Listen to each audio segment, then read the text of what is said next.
Chacha, are you gonna say hi today? Can you come up and say hi? Sniff my face as usual every single time. I guess you get to see the back of Chacha's head. Can you turn around so I can see your cute face? There we go. So in today's video, I thought it would be fun to, I was just myself on Facebook. What is this? Oh, it's your tail. I was on Facebook looking through old pictures and just seeing how far I have come and like where I started when I started reptile keeping. And the most common questions that I get when I ask you guys to ask me questions are like, what was your first reptile and what got you into reptile keeping? So I thought it would be fun to do an entire history of my reptile keeping journey and share it all with you guys. And I want to share all of those pictures of my enclosures. Some of them are really cringy and like, you could just tell I've grown a lot because I started out not knowing what the hell I was doing. Very similar to a lot of you guys. I feel like people nowadays, because there's so much education out there on reptiles, a lot of people are actually just knowledgeable and do their research and do things right, which is fantastic. But when I started out, no one knew what they were doing, it seemed like, and I certainly didn't. So we're going to start at the beginning. So what got me into reptile keeping in the first place? So as a kid growing up, I typically just felt very drawn to animals. I was an animal person. I was a weirdo little kid. I was highly antisocial. I still am to this day. I am not good at like making friends or socializing and talking to people. I was always by myself or with an animal. I love animals. Animals I just feel like I have a connection with, and I just have always felt that way ever since I was a little kid. So with reptiles in particular, they were an animal that people oftentimes just thought was gross or scary, and they were always written off or just kind of viewed in a negative manner, and I felt bad for them. And I thought that they were always so exotic looking and so beautiful, and I was very drawn to their colors. So I don't know, I also feel like I wanted to protect those animals that weren't getting the same love and attention as other animals like dogs and cats. So I don't know, I felt drawn to them and more connected to them because of that. And I just thought they were so cool. And every time I went to a pet store, the things that I would be most drawn to were always the reptiles, because they're just so interesting and so unique and so unlike anything else. And that is exciting to me. I've just always been drawn to them. So my family situation, as I'm going to be explaining some things, it is confusing. It's confusing to everyone. It's been like this my entire life. I do not have a normal family dynamic at all. So basically I was born, we're going to get real personal in today's video, guys, because I feel like if I'm saying I have like multiple aunts that I'm living with and stuff, you guys are going to be like, what are you talking about? Like it's very confusing. So obviously I was born, had a mom and a dad. They were very young and they were drug addicts. So they were not ready for a child. So I was actually adopted by my grandparents. I lived with my grandpa for a very, very long time, and my Oma, who passed away when I was 5 years old. So I grew up in this family unit, and I always wanted an animal. At this point, I was given one betta fish that I won at a carnival, and this betta fish was like the most exciting thing ever. I would go to sleep just thinking about this fish, being like, wow, I cannot believe I have this living thing in my room right now. It was the coolest thing ever. It died, unfortunately. That's as betta fishes go, especially when you're a kid and you don't know what you're doing and you're keeping it in this tiny little like jar, like wasn't going well. While I was living in this household, I had a brother who's technically my uncle. This is why things get so confusing, because of that adoption and like the names and the dynamics of everyone in my family. It's confusing. But my one, I viewed him as a brother. He was into reptiles. My dad was also into reptiles, and he was also living in the house intermittently. And they also kind of got me into reptiles because of that. And my brother Nick would keep water dragons in his room, and I was just always wanting to get in there to see these water dragons. I thought they were so cool. And he would take me fishing, and I would catch turtles, and like, so that is where a lot of the reptile love was starting to come in. Later down the line, I ended up moving in with my aunt and my cousins. Kind of viewed them as sisters, so that's why people get confused, because they're like, is that your cousin or your sister? The names and titles of family members with me has always been just a shit show. It's confusing. So anyway, I'm living with my other aunt until high school, and I was, again, always wanting an animal, begging for animals, wasn't able to. Eventually, so around my senior year of high school, I was begging my aunt to have a turtle because I had a friend who was like, hey, I see that you like turtles. Do you remember that like dumb video of the zombie kid who was like, I like turtles? I put that on my Facebook as my about me because I thought I was hilarious. And this girl saw that and she's like, oh, I see you like turtles. Do you want this turtle? I don't know what to do with it. You can have it. And so I was begging my aunt. I'm like, please let me get this turtle. I've always just wanted my own animal. Like, let me have this.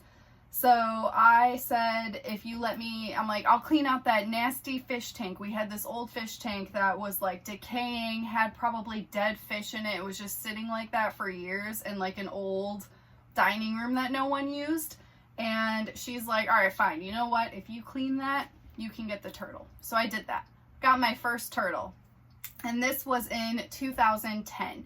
So I was thrilled. This turtle is what shook everything up for me and made me really realize that reptiles are my main interest in life and my obsession. And I absolutely love this turtle. Her name was Bubba. She was a painted turtle.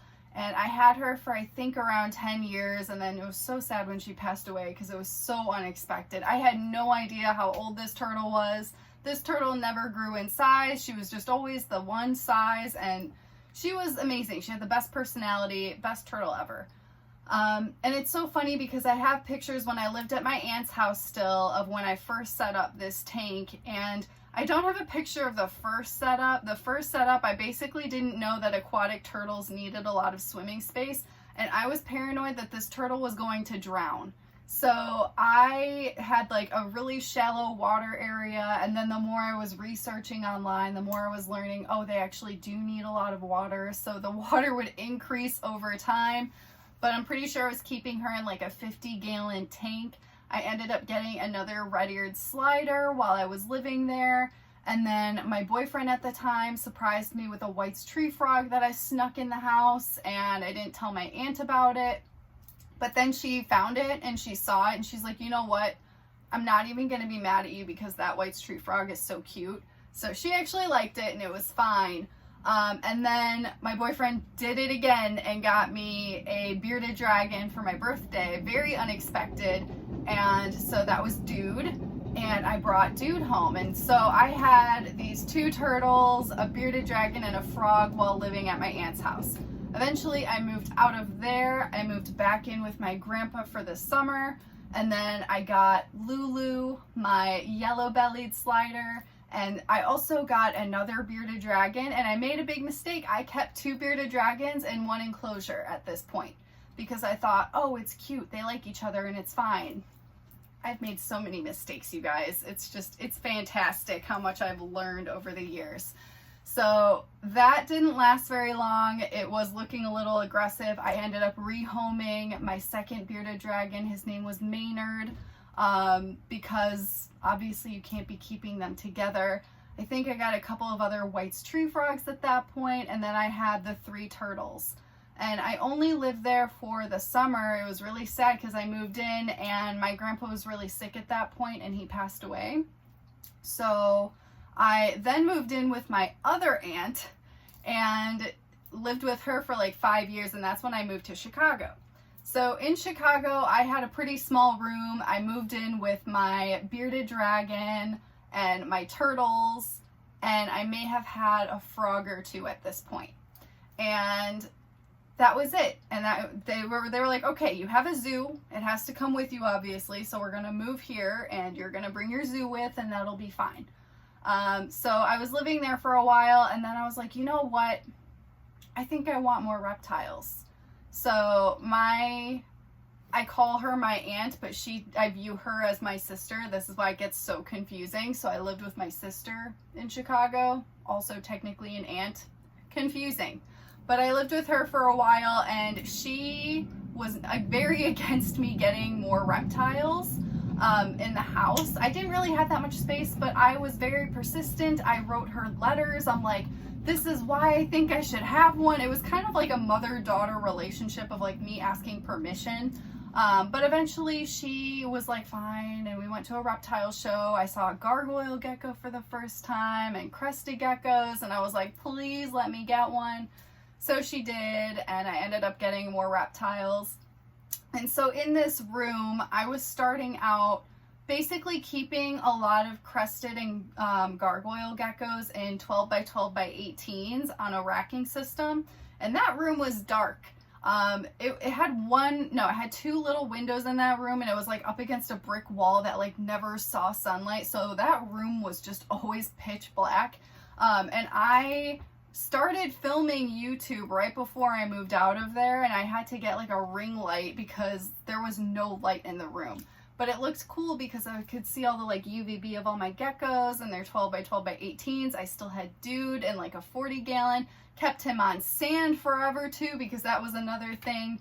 And this is around the time when I started Instagram, and that's when people were like, don't use sand, blah, blah, blah. They're yelling at me. I'm like, oh my God, I had no idea this was like a bad thing to do. So that's when I start learning more about care and things like that. So it was a good time because I'm like, okay, I'm learning things. I'm going to improve things. So I put Dude on tile. I was giving all of my animals UVB. I was keeping them in like these small 12 by 12 by 18s. I thought that that was sufficient. I ended up getting Banba at this point. He lived with my boyfriend for a little bit, but then we moved him into my closet at that apartment.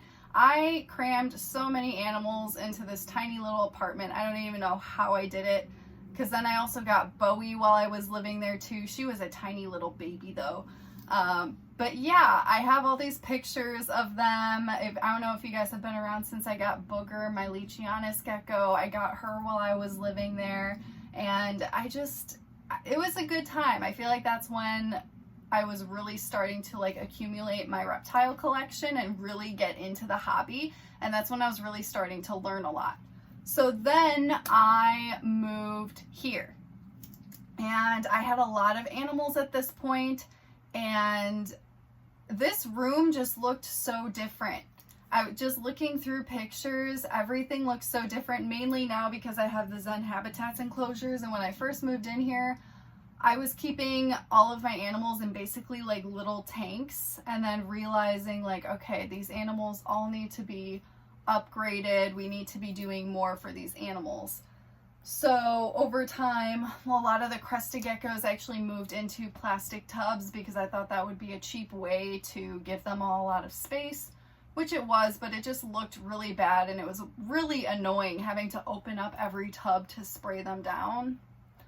Did not like that. And also you can't see them. It's not good for displaying. You can't see them ever, and it just looked ugly having tubs all around my room.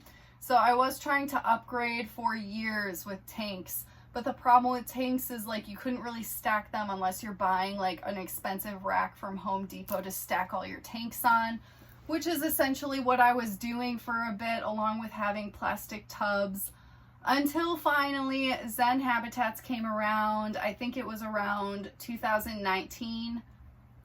Maybe 2018 actually, when they sent me my very first Zen Habitats enclosure, which is the one that's behind me. And it is very different. It was the wood enclosure. This was before they even had PVC options. They've made so many changes over the years, and improvements and modifications and options for different species of reptiles, and it's just amazing.